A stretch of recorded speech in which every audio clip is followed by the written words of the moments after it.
Viewmasters, it's the podcast that we do. Viewmasters, talk about movies that we view.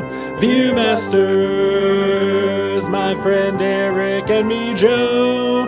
Viewmasters, hey, let's start the show. Hey, welcome to the Viewmasters, episode 363. St. Elmo's Fire. My name is Eric. My name is Joe. Hello, Joe. Hello, Eric. How is it going? It is going okay. How is it going for you? Meat morp. We are robots.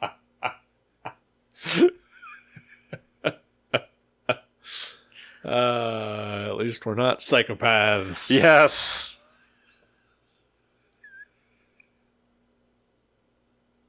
Now, I know I had seen the movie Seven Psychopaths before, Sure. but I didn't remember it being from the 80s. I also found those characters to be far more likable. Oh, boy.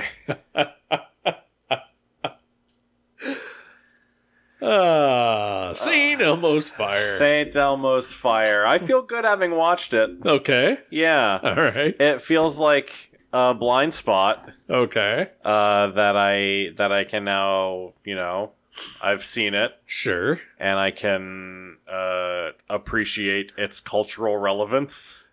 Is there any? I don't know. Okay. Outside I feel like of it was a big thing when it came out anyway. It really did feel like a big thing back in the mid 80s or whatever. Yeah, Came out 1985. 85? Okay, yeah. So I was 2, so I don't remember it. Sure. But I know when it came out, it was a big thing. Yeah. I do vaguely remember, hype around it. Yeah. And for whatever reason, just the image of Rob Lowe playing a sax wearing a yellow tank top with bats on it just seared into my brain for whatever reason. Sure. Yeah. Sure. And then, of course, the music video, Man in Motion, Yeah. which until 5 minutes ago you thought I had never heard of or had seen.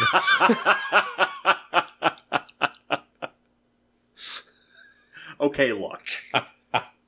I was confused.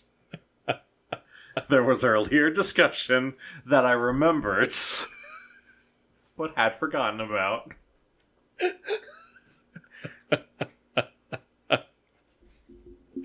Yeah, I honestly, it was baffling to me that you would have ever been able to escape that song. So, knowing that you did not, I feel like something has righted itself about the world. I'm glad I could help clarify that for Thank you. Thank you very much. Yes, of course I know Man in Motion. Who the fuck doesn't? I don't know, probably some people. Well, yeah, Gen Z. Yeah. Ugh.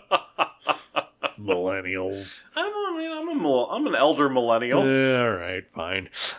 but I did know the song. But I'd never seen the movie. Neither had I. So, cross that off our list. Sure. Check. Yes, perfect.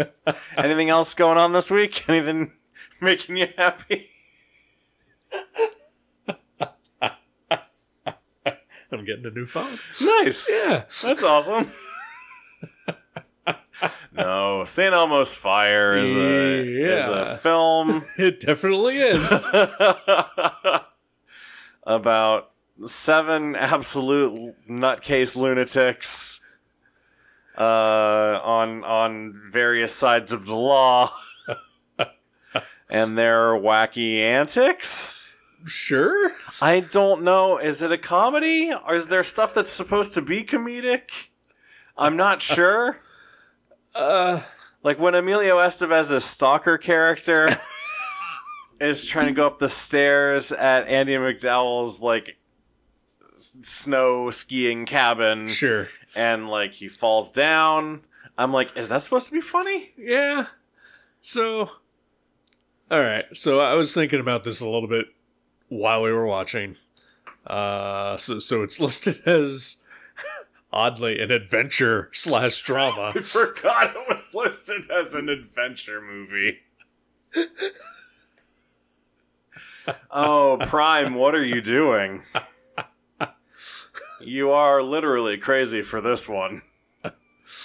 But as I pointed out as the movie started, I did not know that this was a Joel Schumacher joint. Right.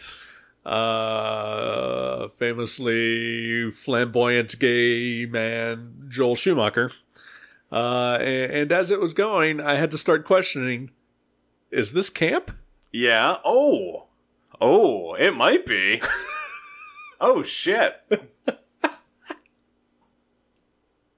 That's a twist. There were several scenes that made me wonder aloud to myself. Yeah. So not aloud. Right. Yeah. One of them being the scene you just mentioned. But for me, the big one was when Demi Moore, Ali Sheedy, and Mara Winningham are all in like the homeless shelter. Like the soup kitchen. Yeah. Yeah. Oh God. There's a brief shot in the background of a man just dancing. Oh yeah, like when they're making their way to their seats. Yeah. Yeah. And I was fascinated by him. And then when they sit, they are having this in-depth, very private discussion with a homeless woman just staring at them. She has a name. It's Myra. It is Myra. And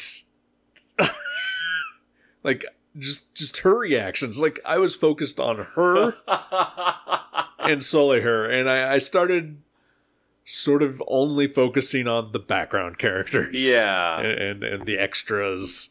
Because they were far more interesting to me than any of the main characters. You know, now that you pointed out, like I loved Succession, the HBO series about just uber rich people who are all fucking terrible. Okay. But like I went into that knowing like, oh, these are uber rich people who are all just fucking terrible. Okay. And yeah. it is blatantly obvious every episode that they're all terrible. Okay. I didn't have that impression coming into this, so maybe I didn't realize like, oh, these are all just rich assholes. And I should not, like, I am meant to not root for or identify with any of them because they're all terrible. So I did not know either going in. I knew nothing about Yeah, this I knew movie nothing going at in. all, yeah. I thought they were firefighters. I was hoping that there'd at least be a plot to the movie. Yeah. There is not. There is not, no. Spoilers. There are ongoing threads. Sure. It's more like a New Year's Eve style movie with a big ensemble cast. Yeah.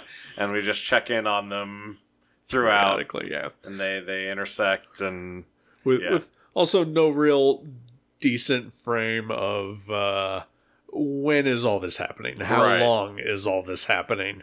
Because certain times it feels like months, if not years, are passing. Yeah. But then other times it's like it's only been like a day. Yeah, I think I assumed, I guess maybe just from the Amazon description of it, that it took place over the course of a year. Okay. From they're all getting out of college. Yeah.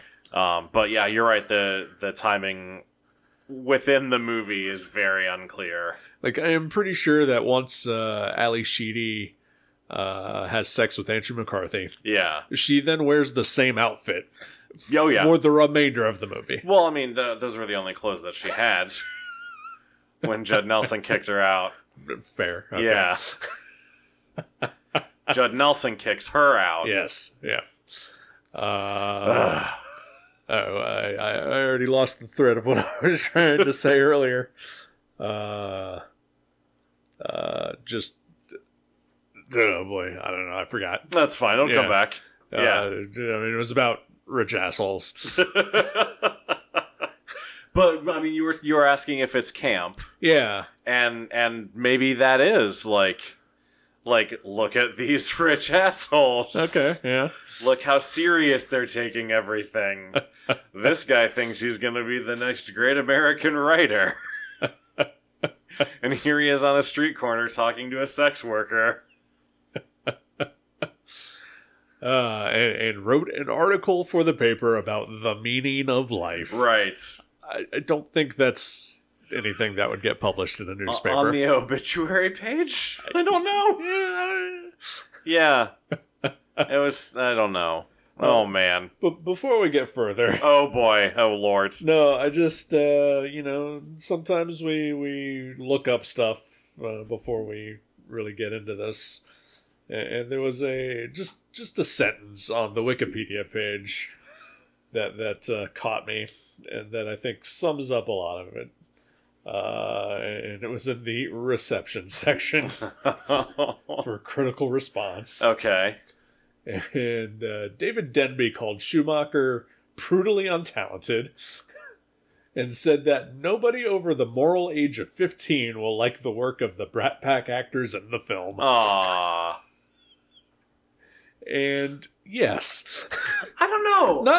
Maybe not so much the Schumacher jab. Yeah. I've been a defender of Schumacher. Oh, yeah. He directed the second best live-action Batman movie, for God's sakes. Yeah. And Phone Booth. And I caught that on TV a couple weeks ago. Some good stuff he's done. It's not bad. Yeah. Flatliners? Yeah? Yeah. I don't think I've ever seen Flatliners. It's real good. Okay. They made a remake. I know they made a remake. Don't know if that's any good or not. Yeah. But I thought some of the acting was okay. I actually kind of enjoyed Andrew McCarthy. I think he comes off the best. Yeah, at least for the first, 2/3 of the movie. Sure. I mean, as an actor, he comes off the best. Oh, yeah. As a character, no. Yeah.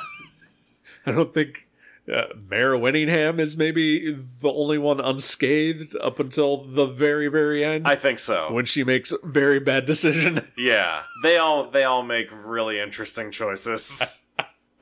But, I mean, that's your early 20s, man. Sure. That's being 22 and rich and white in Washington, D.C.? I would guess, yeah. I mean, yeah, I guess since Judd Nelson is a congressional aide. Yeah, they all went to Georgetown. Yeah, so yeah. I don't know. But then also, very different life experience for me, Yeah. I had no friends in college, and I retained no friends after college. Hey.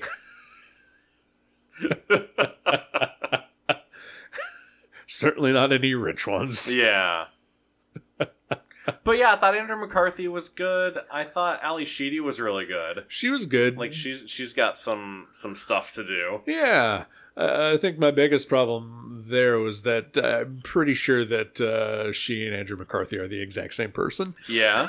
Okay. They look exactly alike. Do they really? I think so. I don't see that. When they finally get their one-on-one scenes together towards the climax of the movie? Yeah. Again, 2/3-ish. Yeah. Okay. I was just like, they both got the big wet-eyed, baby-faced, sweepy brown hair thing going on. Like the only way you can really tell the difference is that Ali Sheedy is just constantly wearing pearls. Okay. That's interesting. Yeah. Yeah, I did not notice a resemblance between the two of them. That's fair. Yeah. I mean, I actually do think that, because I feel like they sort of tease the idea that Andrew McCarthy's character is gay. Yeah. And then, I mean, it becomes pretty apparent pretty quickly that he's not, that he's just in love with Ali Sheedy's character. But I think it would have been a more interesting movie if he had been gay. But also that opens up a whole 80s AIDS crisis can of worms that maybe the movie was not interested in in exploring. I would say, again, given Joel Schumacher, maybe that was the intent originally. Yeah. And studio said, no fucking way. Yeah, maybe. Maybe that's what Andrew McCarthy signed on for. Yeah, that would have been interesting. Yeah. He did not mention it during the Bratz documentary that I watched. If that was the case.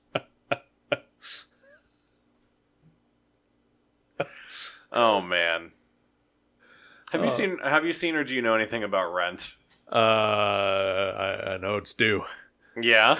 And it's too damn high. Yeah. No, the musical Rent. Yeah, I know it exists. It's basically just about a bunch of people in New York in like the 90s. I think it's set in the 90s or whatever, and they're all poor, and they're all trying to make their art and striving and this felt like the anti-Rent to me. All right. Yeah. Like, I guess there are characters in this movie who do not have any money. Sure. But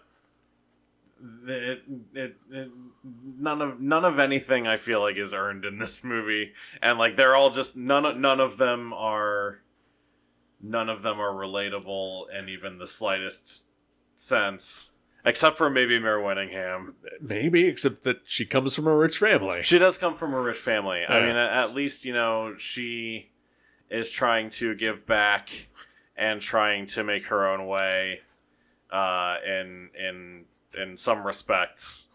And, the degree to which that is successful is up for debate. But she does ultimately, reject the life that her father wants her to have. True. And strike out on her own. So, yeah, I don't know. It's weird that for being a movie of the 80s, there felt like there was a lot of antiquated ideas about gender roles. Oh, yeah. Holy shit, yes. And just sex and sexuality in general. And again, I do partly think that it, just to go back to the Joel Schumacher of it, it's a gay man sort of, I don't know if it's his idea of, or if it's him, satirizing, straight sex in the 80s. Yeah. Of pretty young, white people with not a goddamn care in the world. Yeah. Oh, it would be interesting to watch with the thought in mind that it's a satire. Because I feel like if it is a satire, it is extremely subtle. Yeah. Like, it is just walking that fine line. It does kind of make me want to, see if there are, any interviews with Schumacher, about this movie specifically. Yeah. Or at least, a retrospective. Just to see what he says about it, in a more modern context. Yeah. I'm not gonna look that up, but I'd probably look that up. I think I'm curious about it. I'm very curious. Yeah. Yeah. But R.I.P. to a king. Right. Exactly. Yeah. This movie, it wasn't a slog. Yeah. I was never bored. I was just frustrated. And angry. Bewildered. Very confused. I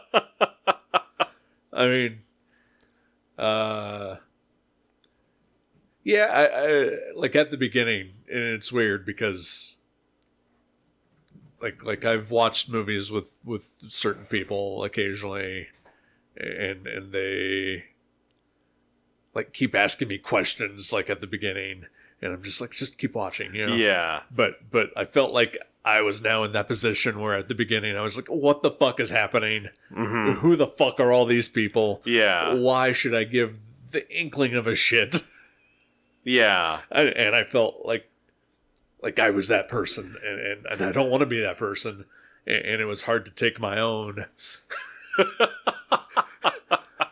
my own advice and just shut up and let it happen and figure it out on your own. Yeah. Like, I wanted answers immediately.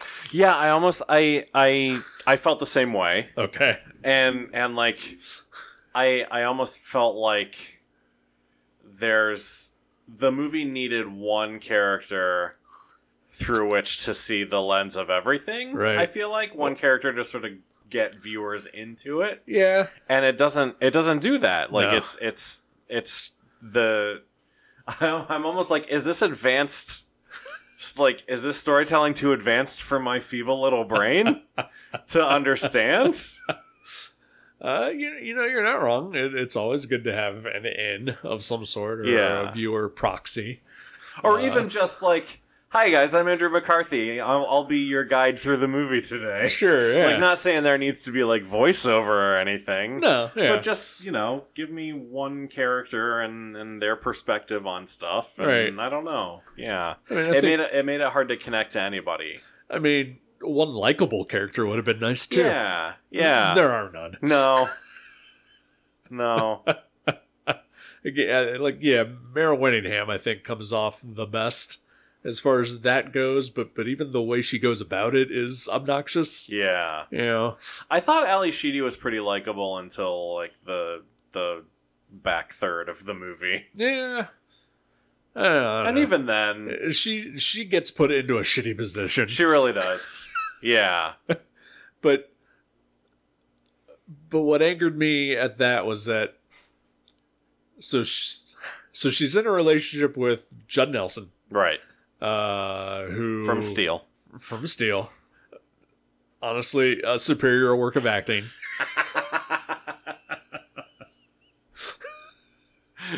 Yes. Forever known as Burke from Steel. Yes. I only know the character's name because I bought the action figure. Because I wanted the head for customizing. Looks nothing like Judd Nelson. Not a bit. Anyway, continue, please. So she's in this relationship with him. He cheats repeatedly. Mm-hmm. At least we're told that. Because a lot of this movie is tell, don't show. Right. And so, like, she never catches him, but she catches him in a lie. And they get into a fight, and she gets kicked out of the apartment, blah, blah, blah. Yeah. And then she goes and has sex with Andrew McCarthy, Yeah. whose name is Kevin. Kevin. Yeah. Kevin McCarthy, completely different person. Yes, very different.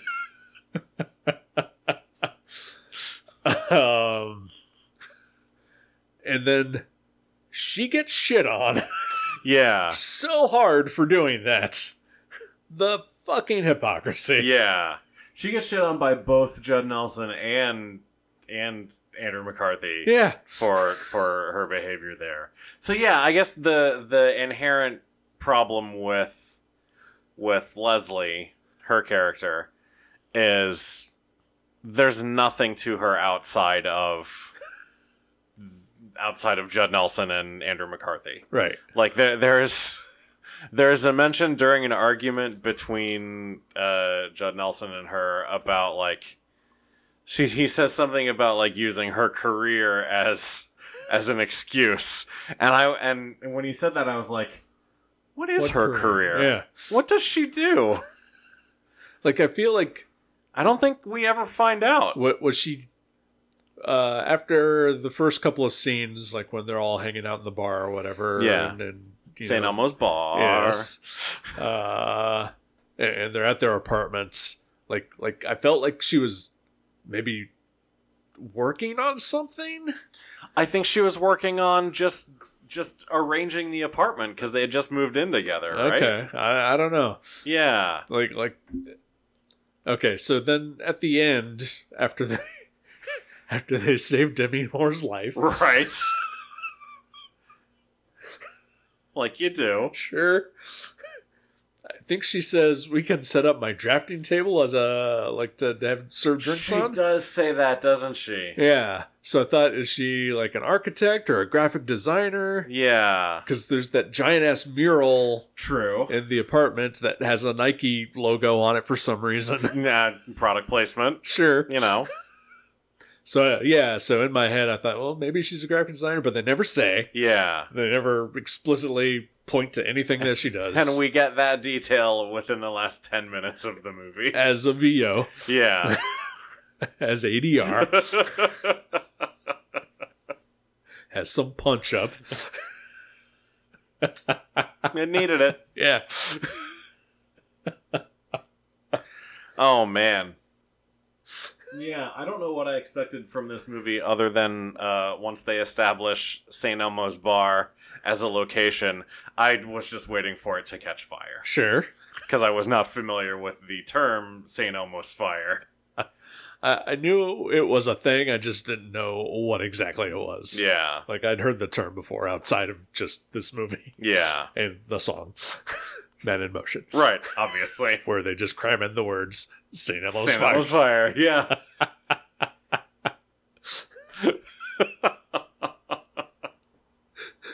Oh my god.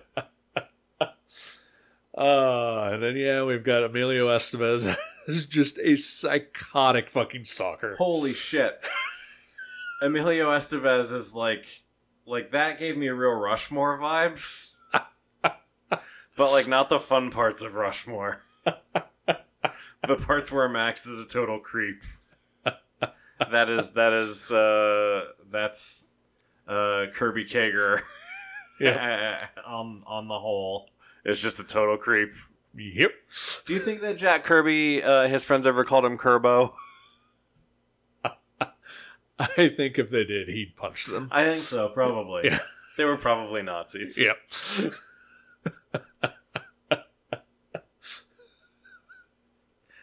Oh, man. Did you read that Steve Ditko article in the Rolling Stone? No, I saw it being shared around, but I did not read it. Yeah, it's interesting. Okay. Yeah. Nice.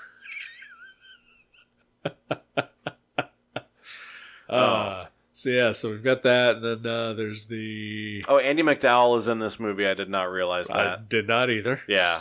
I like her. That was pleasant. She was fine, I guess. She plays the role of object of Desire. Emilio Estevez's utter freakish infatuation. Well, sure. Yeah.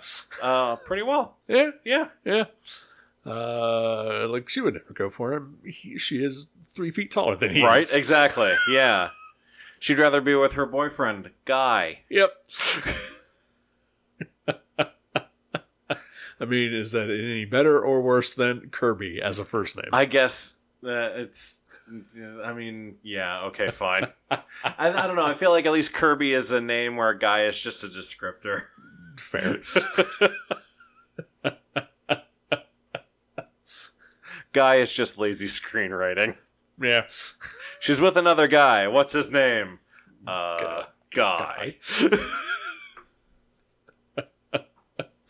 Oh, meanwhile, somewhere Guy Pearce is pissed. Oh, I'm sorry. I do like him. He's great. It's fine. And then we've got Demi Moore's character who works in a bank. I guess she works in finance. Sure. She's got a computer. She does have a computer. It's true. You cracked it. And she apparently can get 2 months advance on her salary? Yeah, how do you do that? I don't know. I want in on that. I don't. That would be terrible. Yeah, I guess it would kind of suck. Which apparently it does, because they repossess everything she owns. Yeah. Because she's a coked up, flighty floozy. Yeah, I felt like... So the scene between her and Rob Lowe, where Rob Lowe tries to rape her in the car. Yep. That happens. That happens. Holy shit, that happens. And I swear they were at Peter Parker's house from the Sam Raimi Spider-Man movies. It's possible. That is also Rob Lowe's second attempted rape of the movie. Yes. Yeah. Oof. Not great, Billy. Just keeping score. Yeah. But it felt like, and I know we later find out that, like, oh, she's been pretending to go to work or whatever, so I guess maybe that scene took place within the past 3 weeks. Yeah. It felt like there was more going on with her, too. Yeah. That we just don't find out about. Like, I could have seen it like, my boss got me pregnant and I had to have an abortion or Right? something Yeah. Something like that. I don't know. She's a party girl. She's just wild and doing coke all the time and winding up in hotel rooms with like multiple Arab men. Yeah. Then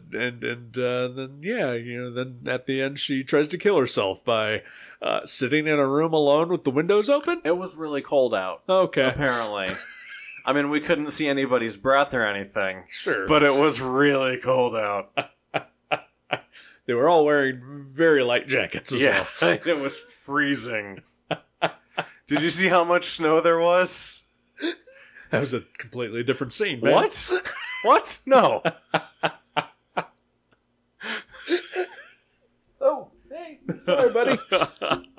Sorry, stepped on a cat. Cat, it happens. Oh, man. Yeah.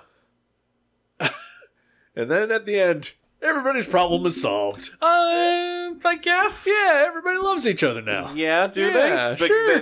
They were bonded by Demi Moore, her poor suicide attempt. Yeah. Okay. They all came back together after their little tiffs and spats, and they're all buddies again, and they all love each other, and problem solved. Yeah. Doesn't matter that that one guy tried to rape 2 different members of the friend group. Look, he's leaving town, and for good reason. The police are after him. But at least he got his sax back. Yep. The police should be after, like you said, at least half of the characters in this movie. Oh, man. Yeah, Billy, Rob Lowe's character is just, I guess he gets it together towards the end. But, man, what just a disaster throughout the whole thing. Also, did you feel like his wife was played by a different actress every time we saw her? I had just total face blindness for whoever that actress was that was playing his wife. I think at least twice. Yeah. Because I think the first time we see her was when was that St. Elmo's? That St. Elmo's doing his sax solo, his 45-minute long sax solo. Yeah. When did The Lost Boys come out? After this. So as I understand it, I've never seen The Lost Boys. Yeah. But as I understand it, there is also a wicked saxophone solo in that movie. There is indeed. What was happening in the 80s? Also a Joel Schumacher movie. Yeah, is it really? Yeah. No shit. Yep. Amazing. Okay. That puts it together for me. That clears it right up. I had no idea.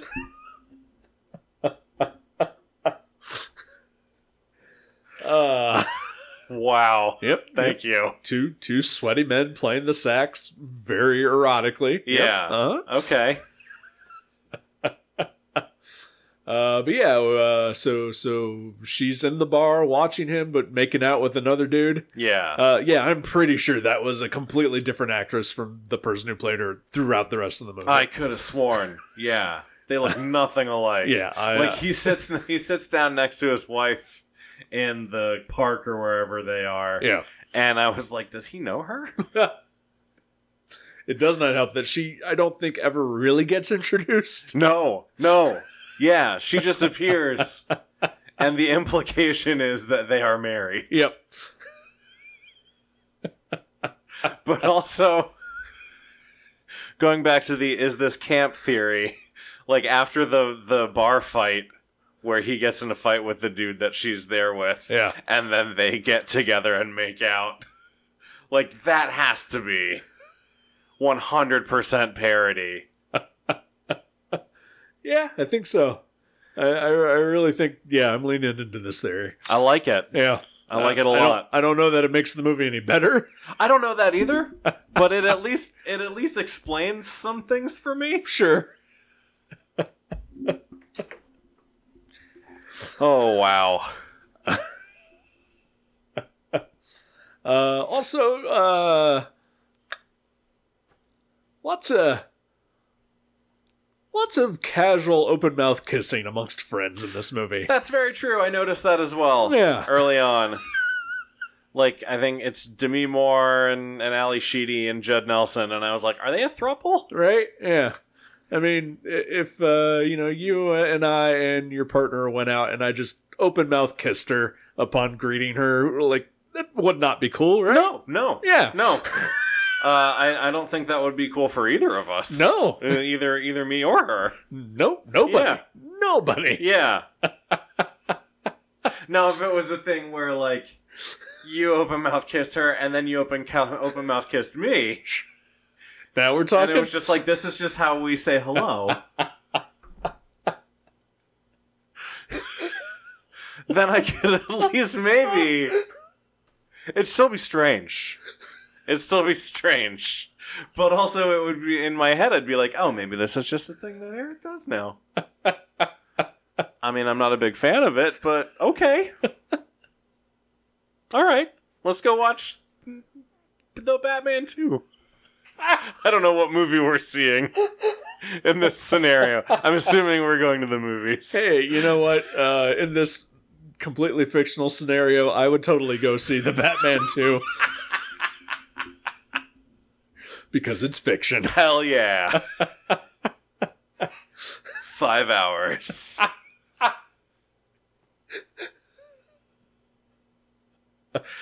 Oh, St. Elmo's Fire clocks in at a solid 1 hour, 50 minutes. Yep. I appreciated that. Yeah, but you know what? I didn't feel it. No, I didn't either. Yeah, I did not fall asleep during this movie. Excellent. Possibly because I was just too baffled. I was also quite transfixed by what I was seeing. I think it was the dancing homeless guy. Yeah. That finally broke the movie. I mean that, but also just me not knowing what I was thinking about in this movie as it was going. And once I saw that, I think it did just shatter my brain. That scene was a turning point for me as well. Yeah. Like the three of them, Mayor Winningham and whoever runs this place just got done talking about how they weren't sure they were going to have enough food to feed everybody. Right. And then her friends come and they're like, we'll just eat lunch here. Sure. So they get in line and they get their slop and then they go sit. And then Demi Moore leaves without having eaten any of the food. Yeah. That could have gone to someone else that they weren't sure they were going to be able to feed. Sure. Like that scene really unlocked a lot of the movie for me. In that respect, like how I'm supposed to feel about any of these people. Yeah. No, yeah, it's a good cipher for it, yeah. Oh, boy, I don't know. Can we talk about the music video that we watched? Okay, yeah. We watched the music video for Man in Motion, parentheses, St. Elmo's Fire. Yep. Which, John Parr? Is that the... Yes. Yeah. Which takes place in the burnt out husk of St. Elmo's bar. Yep. What happened? What happened between the events of the movie and the making of that video? I think, I mean, again, any of the cast members could easily be blamed for it. Yeah. Any of them, if not all of them. Yeah. But, maybe it's the kids that were all there at the end, that had taken over the bar. Could be. They're a more reckless generation. They got really out of hand. Yeah. Like way more out of hand than anything that our group ever did. Yep. They just want to go to brunch now. That's how you know their lives are over. Yes. Yeah, they got to worry about getting up early for work. Mm-hmm. And or finding else. work. Right, yeah. Or something else. Yeah. Or whatever it is that half of the characters do. Yeah, Demi Moore has to find a job. I think she's got to get off coke first. Probably. Yeah. Yeah. Might help. Yeah. Might help. I don't know. I mean, she's a famous actress and she's in this movie. So, I think she's doing okay. Well, I mean, talking about the character. I know. Okay. But also, Okay. in real life, Yeah, well, sure. she did have a coke problem while they were making this movie. Not surprised. Yeah.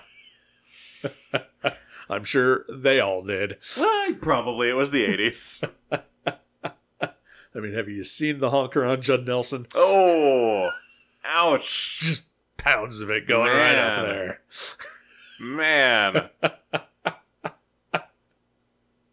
I'm sorry, Burke. Thank you. Thank you. I will hear no disrespect on his name.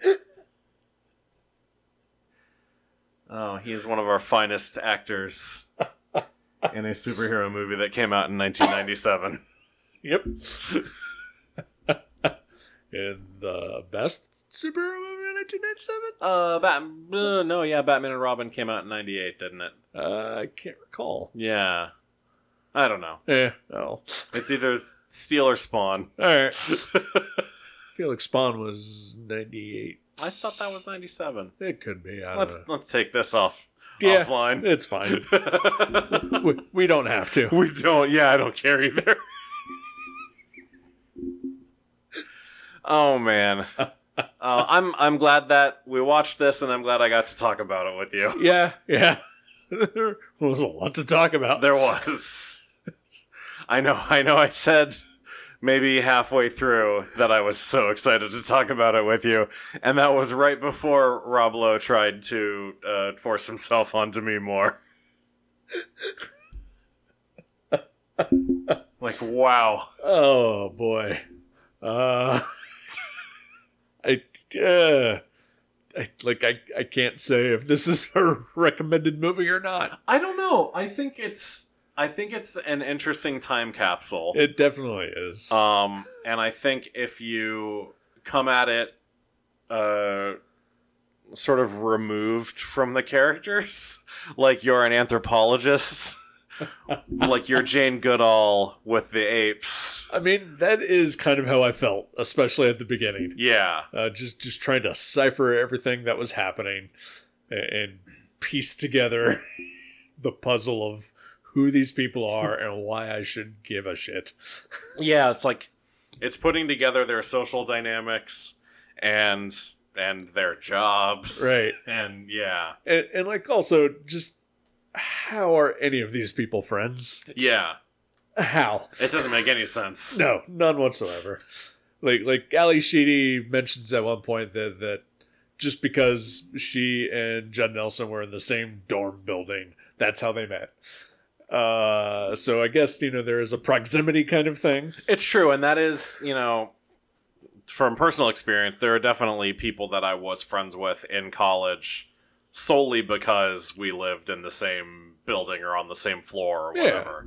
Yeah. But I haven't spoken to them in 20 years. Right, yeah. Like once you move on, you go back to your real friends. Yeah.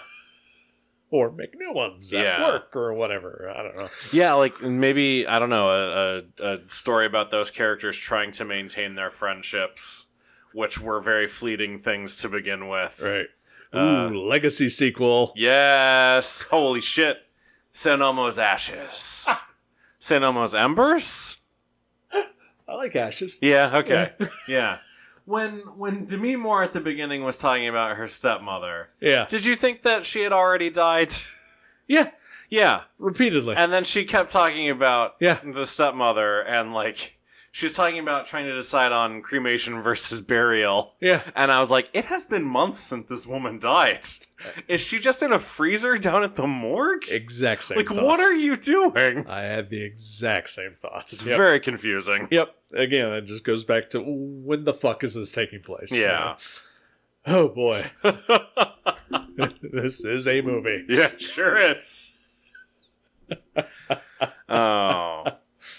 Oh, boy. Anything making you happy this week? I have all my graphic novels unpacked in my new house. Congrats! I got some bookcases set up, and basically they're floor to ceiling bookcases. Nice. Just because I needed the space, and the only room I had to build was up. Yeah. So I'm excited about that. I'm excited to have access to my books again. Nice. Are they on the shelves now? They are on the shelves. Yes. Just take a look to your right. Yes. And notice there's no organization here. I see that. How is yours organized? All right. Top 2 shelves, DC. Okay. Or like top 2 rows. Okay. All right. DC, and then next row is Vertigo / Ahoy / Marvel. And then I've got a cube set aside for the 2 DC Marvel Omnibuy that are coming later this year. And then everything below that is basically just like Dark Horse and Image, and then miscellaneous independent stuff organized by cartoonists. So it's pretty well organized. You got a system. Yeah, definitely. Like that. I appreciate it. Yeah. Boy, I really want those Omnibuy. I'm so excited. Can't afford them. No. Aw. I can't pay $300 for 2 books. I think I ordered them from DCBS. It's the first thing I've ordered from DCBS in forever. Yeah. And I think it was $200 for, like, with the discount that they gave, it was like $100 each, basically. So still really pricey. Yeah. Maybe I'll look at in stock trades later. Yeah. Or I'll just order them through Mavericks and put them on layaway or something like there that. You go. Yeah. That will be yours in one way or another, I'm sure. Even though I do have all the crossovers. Oh yeah, me too. Yeah. That was a big 2022 project, was collecting all of those. I remember you got a couple for me. I did. Yeah. Oh, what about you, sir? There's a movie that I'd been looking for on Blu-ray for quite a while. 2 movies, actually. Yeah. And for the longest time, they were only available as imports, which may or may not play on any equipment that I have here. And they were, a minimum of like, $50 to buy. Yeah. For the set. Found recently that apparently it came out a few years ago here in America on a 2-disc set with some extras on it that I didn't know existed. So, and it was like $17, so I snatched it up. Nice. It is The Abominable Dr. Phibes. Oh, yeah. And Dr. Phibes Rises Again. Nice. And so I am happy to have finally have that in my collection. I have heard of that, but I don't know anything about that. Tell me more. So I have seen the first one. We reviewed it on Gutter Trash ages ago. Okay. Vincent Price is a famed musician, I believe. Okay. Who dies, quote unquote, dies. Sure. A horrible death. But during the process, like his wife perishes for real. Oh, jeez. He is mangled and just disfigured beyond belief and can no longer speak. And sets about a very lengthy and elaborate revenge plot against the people who caused his wife's death. Oh, wow. And it is done in very elaborate and sometimes very comical ways. Okay. He is basically a supervillain. Amazing. And it's fantastic. That sounds awesome. Again, have not seen the sequel, but I also know that for whatever reason that nobody has ever discovered, there are like Jack Kirby concept art of Dr. Phibes comic, possibly. Okay. Floating around on the internet. Nobody knows why he drew them. There's just no fan art? Maybe. Yeah. That's interesting. Doesn't seem like the kind of guy who just did fan art, but, maybe he did. Maybe. Huh. Well, that's awesome. I'm glad you found that you were looking for. Me too. Yeah. And honestly, it was a stretch to point it at that. Oh boy, do you have a movie in mind for next week? I do. So we here at the Viewmasters, Oh God. as you know by now, we don't shy away from franchises. We do not. Nope. We have covered a few. Sometimes it's the whole goddamn thing, like Friday the 13th or Fast and the Furious, or sometimes we'll watch a first movie and then like years later we'll watch the second one. Oh boy. And that's what I'd like to do here. Okay. We have watched the first movie a while back, and I would like to watch part 2. Okay. Sonic the Hedgehog. Hell yes. Part 2. Not where I thought we were going. But I'm so excited. Yes. Yes, please. Partially because I think I kind of want to watch the Knuckles miniseries as well. Okay. I don't know why. What's happening? I don't know. Okay. I got a lot of not of anything going on. Sure. That's fair. And the Bear season 3 has been fairly disappointing so far. Aw. So, just need stuff. All right. Well, let's facilitate your viewing of the Knuckles series by watching Sonic the Hedgehog 2. Alrighty. I love it. I think it's still streaming on Paramount. I hope so. And not the Paramount Showtime additive bonus, because I don't have that. Yeah. So if it is, then I guess we'll make a decision on the fly next week. We'll figure it out. But for now, Sonic the Hedgehog 2. Excellent. All right. Well, until then, I hope that you keep living your life a quarter mile at a time. Goodbye, everybody. Goodbye.